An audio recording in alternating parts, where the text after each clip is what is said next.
And for more on Facebook's addition to the S&P 500 and its very eventful year, we're joined by Zach Davis, research analyst at Forrester. Zach, thanks for joining us tonight.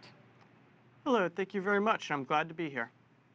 So, Zach, what is the significance of Facebook now joining the elite club that is the S&P 500 index? This is really an opportunity for Facebook to show that it's a major place for marketers to invest their money, invest their time, and invest their resources.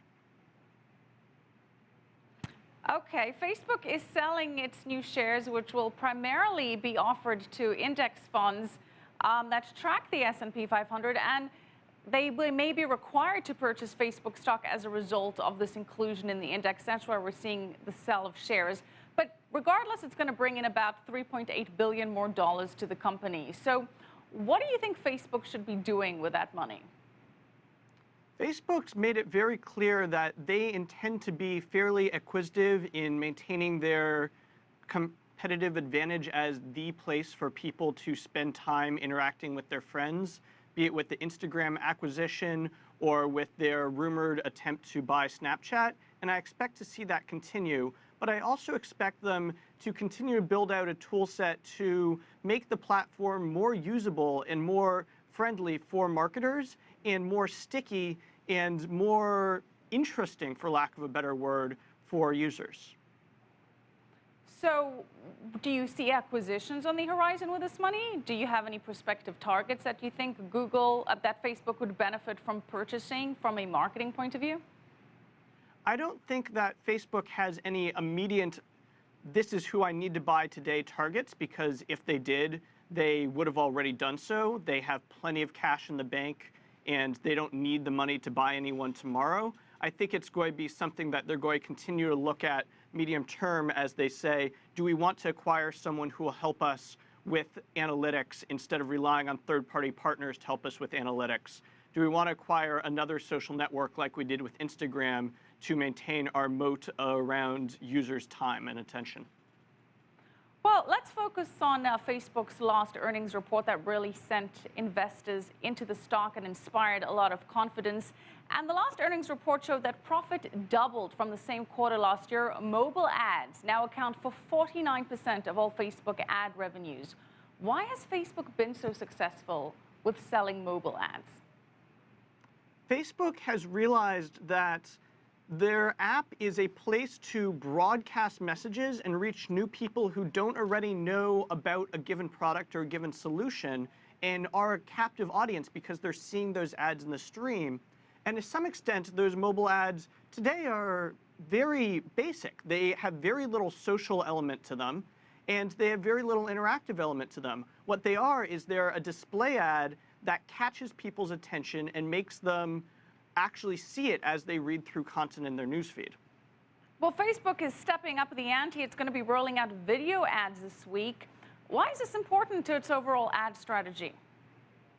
Similar to my answer on mobile ads, the video ads component of this gives Facebook an opportunity to create another way to do broadcast advertising and really help people discover new brands, new services, and new solutions where they may not already know about something.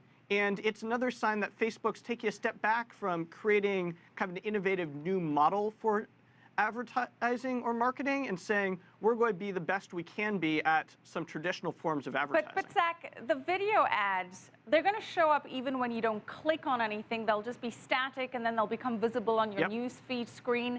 Then they'll start automatically playing. Isn't that very intrusive? It certainly runs that risk, and Facebook's going to have a real challenge on its hands, making sure that it keeps the stickiness and keeps the attention of its users. Because if users say, this is off-putting to me, there's nothing to sell for Facebook and there's no business there. At the same time, Facebook is making a smart decision, and really the only decision they could make, and saying there will be no sound on these videos, which I think is going to solve a lot of that problem. Well, no sound unless you actually click on it or scroll over it, which can happen accidentally, as it happened to me many times. Let's focus on something that's been an issue for Facebook, is that it's supposedly losing its cool factor. There was a research report issued by Piper Jaffray, which was also supported by data from Pew that shows that Facebook's importance with teens dropped to 23% this fall compared to 42% last quarter. And it must be an issue because Mark Zuckerberg has said that it isn't true. So he may be protesting too much. Has Facebook lost its cool?